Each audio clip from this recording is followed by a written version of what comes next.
Doctor साहब लप दो कर पेट पकड़ लेकिन कहते हम कहू तो अहाँ के इंस्ट्रूमेंट में की प्रॉब्लम है। वो छोड़ा हमरे सनक रहे कल के डॉक्टर साहब हमारे इनकमिंग ठीक या आउटगोइंग खराब हो गई। भोर में गेल रहिए हल्का फुल्का वाइब्रेशन के संग रिंगटोन तो बदले लेकिन कॉल नहीं भेले डॉक्टर साहब। डॉक्टर साहब तेने कहलखिन 3टा SMS के पुरिया दै छी भोर दुपहरिया साँझ खाएब आ जखन पूरा कॉल हुआ लगे तो एक हमरो कह जाएब। तो हाँ ये मोबाइल बड्ड खतर। हमर कनिया एक दिन कहलकै लड्डू खाई के मन होइया लोग खाइया बर्फी पेड़ा रसगुल्ला रसमलाई खेबो करब तो हाँ ई मन होइ छला ये।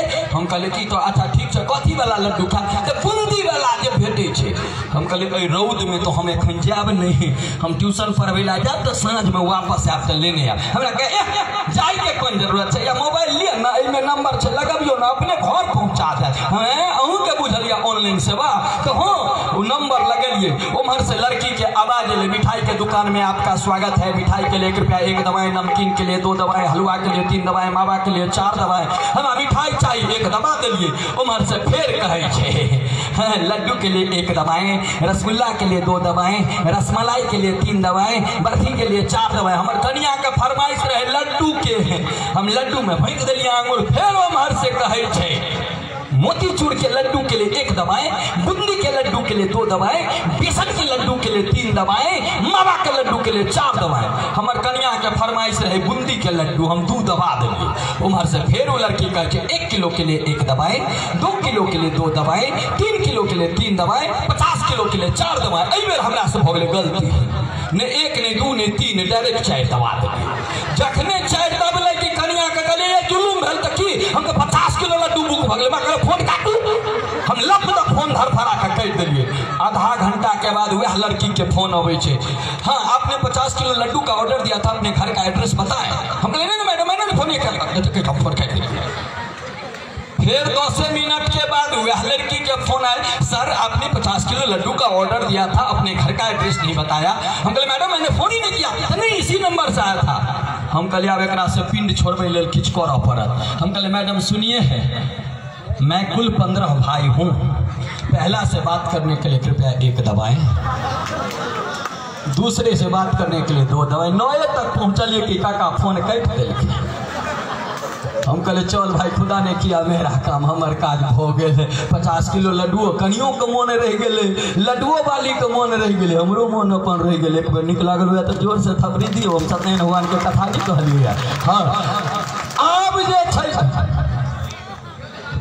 बड़े एनर्जेटिक बुझाई थी बियाह नहीं एखन बुआ भेलिए बुझाइए बियाह भेला। हाँ एक आदमी हमरा पूछल राधे भाई मांग में सिंदूर और गर्दन में मंगलसूत्र तब बुझलिए महिला विवाहित छे लेकिन मर्द के पहचान हम कहले जय मर्दावा के मूड़ी हरदम लटकल रहा बुझियो विवाहित पुरुष छे। हकीकत से नहीं में बहुते भूत भोगी सब बैसल छी भगवान करे हमरे जका अहूँ पत्नी प्रताड़ित पति बने या हम आशीर्वाद देव। चल छी अब मंच के करे दिशा दशा के परिवर्तित करे के प्रयास करी और आधुनिकता के परिवेश में कुछ आधुनिक गीत संगीत के उपस्थापित करी मंच पर और आमंत्रित करा जा रहा छी मिथिला के व्याख्यान के आवाज जय आवाज के अपने लोग जय जय भैरवी में सुन लो अभिनंदन गीत सुन लो वही आवाज के नाम छे सुश्री जूली झाकलाल। एक बार जोर से थपड़ी बजवा के चाहिए और अपने लोग के बीच सुंदर सन आवाज के मिलकर सुश्री जूली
हेलो हेलो जी, नीक लागैया? हाँ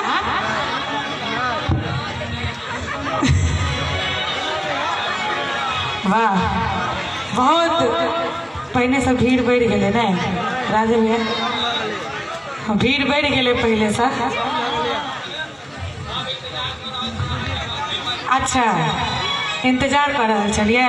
हेलो की कहल बउआ, भीड़ बढ़ गए? हाँ ये तो 1/4 रह गए या 3 हिस्स तो उड़ गए।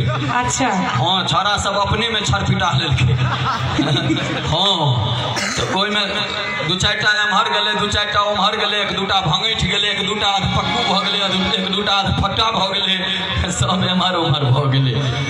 आब जे छै से सुच्चा धान सब बैसल छै, खखरी सब उधिया गेलै। अब हिनका सबके अपने बासमती सतरिया मंसूरी बाँटैत रहू जतेक बाँटि सकी। आओ किछु लोकगीत सुनाबी, लेकिन ताई से पहिने मिथिला वर्णन हमरा आवाज में काफी रास प्यार आशीर्वाद दिलिए। जग में जता पहिने हो गए सूरज देव, गीत के सुनाबी और तकर बाद लोकगीत सब सुनाब। बड़ा सौभाग्य के बात है, बहुत दिन के बाद आदरणीय पंडित श्री कुंज बिहारी मिश्र जी बैसल छथि और हम गाबि रहल छी। एक बेर चाहब हिनका लेल जोरदार ताली बजा दियो सब गोटे। मना रसगुल्ला सब दिन नहीं भेटे छे भोजन में। नहीं कोरोना वायरस चले ना ताहि दुआरे। कुंज बिहारी जी नीक आइटम छथिन ताहि दुआरे कहियो काल भेटे छथिन। आओ सुना दी एक बेर जोर से कहियो मिथिला धाम की। अहू सब एक बेर कहियो मिथिला धाम की।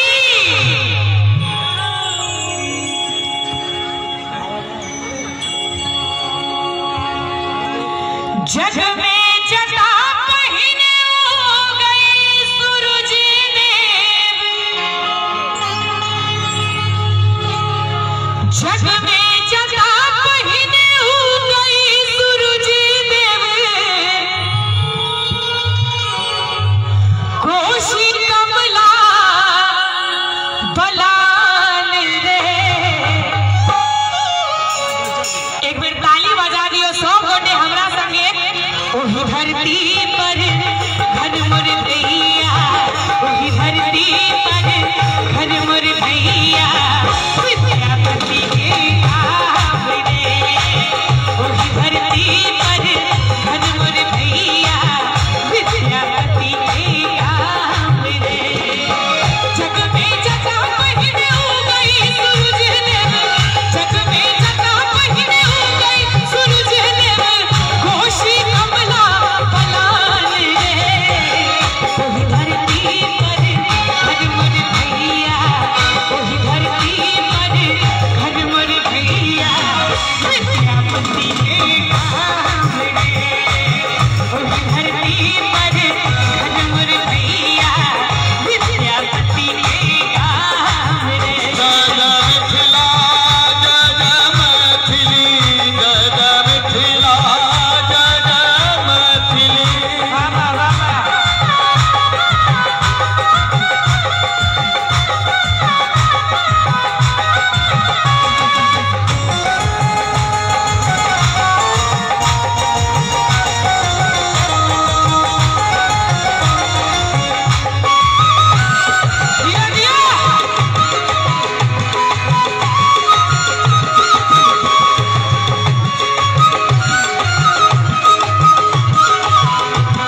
शांत सब बैसल छी अहाँ सब। एक बेर चाहब दुनू हाथ ऊपर उठा दियो सब गोटे और हमरा संगे ताल पर ताली बजा के ओही धरती पर घर मोर भैया, ओही धरती पर देखू घर मोर भैया रे भैया, सीता बहिन समान रे। ओही धरती पर घर मोर भैया, सीता बहिन समान रे।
धरती पर देखो घर मोर भैया, राजा सलहे सख स्थान रे। ओही धरती पर घर मोर भैया, राजा सलहे सख स्थान रे। और यही में कहावत ध्यान में करी, जचे भिख सर में खट खट खाना बजिए, भिख सर में जचे भिख सर में खट खट खाना हमरा सर को सली दिला धाम लगी, हमरा सर को सली दिला धाम लगी। सर में खट खट खाना बजिए, सर में खट खट खाना बजिए, हमरा सर को सली दिला धाम लगी, हमरा सर को सली दिला धाम लगी।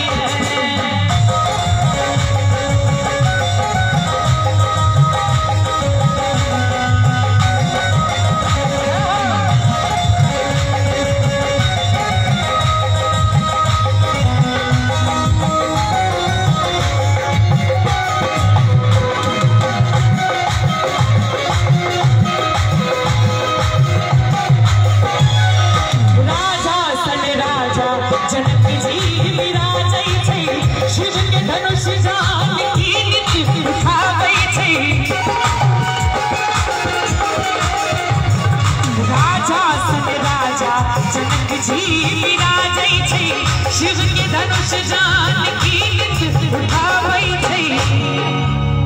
कि राजा सन राजा जनक जी विराजै छै, शिव के धनुष जान की नित उठाबै छै। और जते सुगा सब वेदो पुराण पढ़ैए, जते सुगा सब वेदो पुराण पढ़ैए। हमरा बुझल है अहाँ सब कोन गीत सुनबै से। सुन दीवाना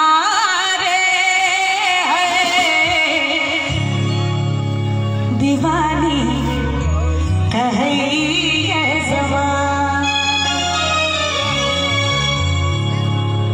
लेकिन ऐ गीत के बाद की कनी एक बेर ताली बजा दियो सब गोटे, दोनों हाथ ऊपर उठाकर।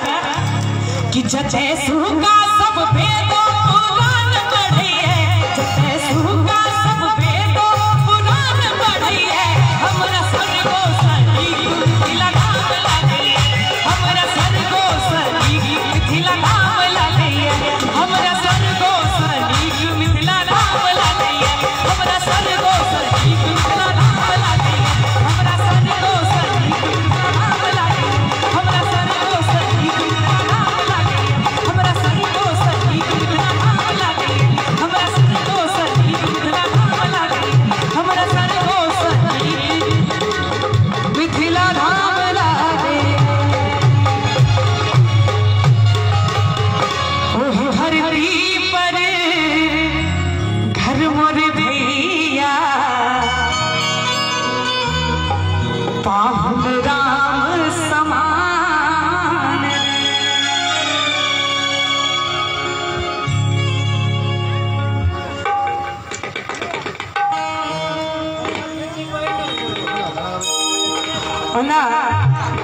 सामा चकेवा के आई विदाई छे भसान छे आई त एकटा गीत हम अखन गेलिए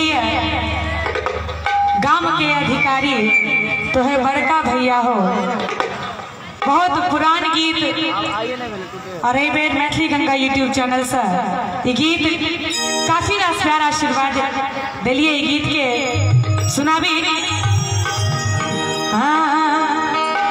गांव के अधिकारी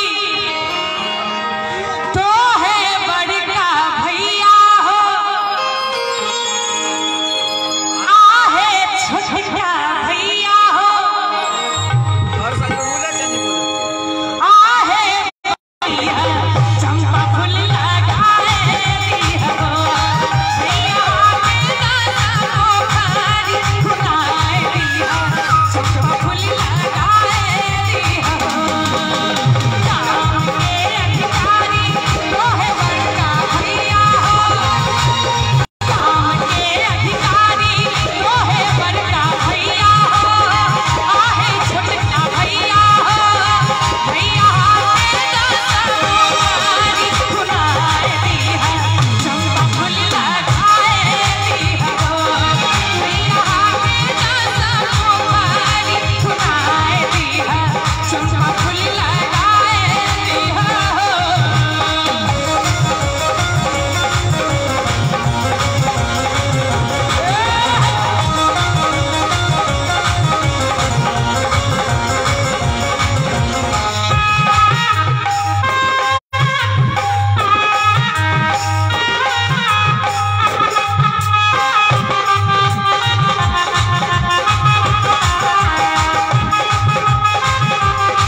गाना सब निक लगी था।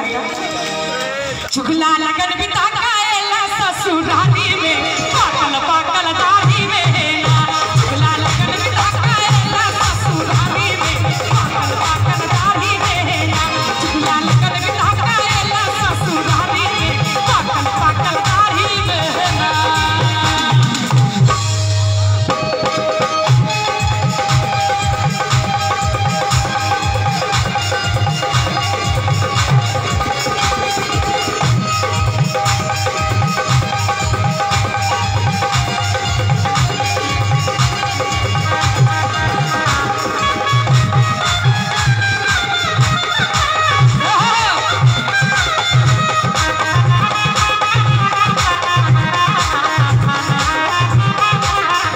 चुगला के लई कोहबर घर कनिया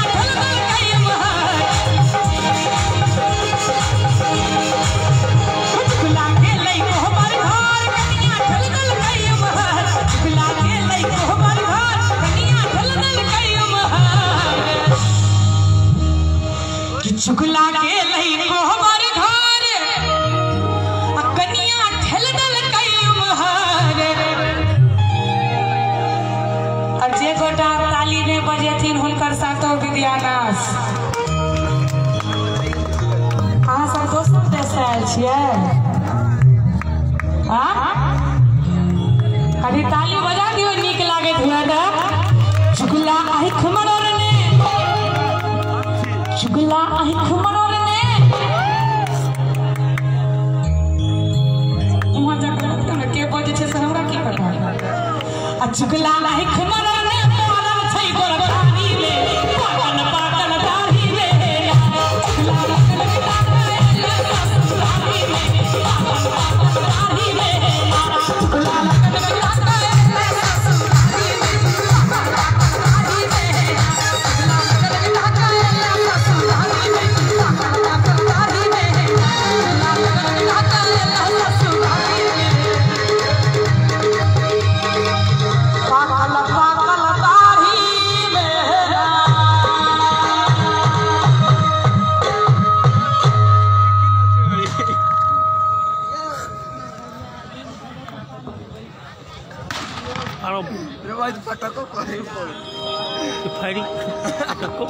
बीच में 1 मिनट के लेल मात्र हम अल्प विराम चाहे छी। एक अभ्यागत के स्वागत करवा के लेल हमारे अमरनाथ बाबू तैयार छथि। मात्र 1 मिनट के लेल ई कमर्शियल ब्रेक नहीं।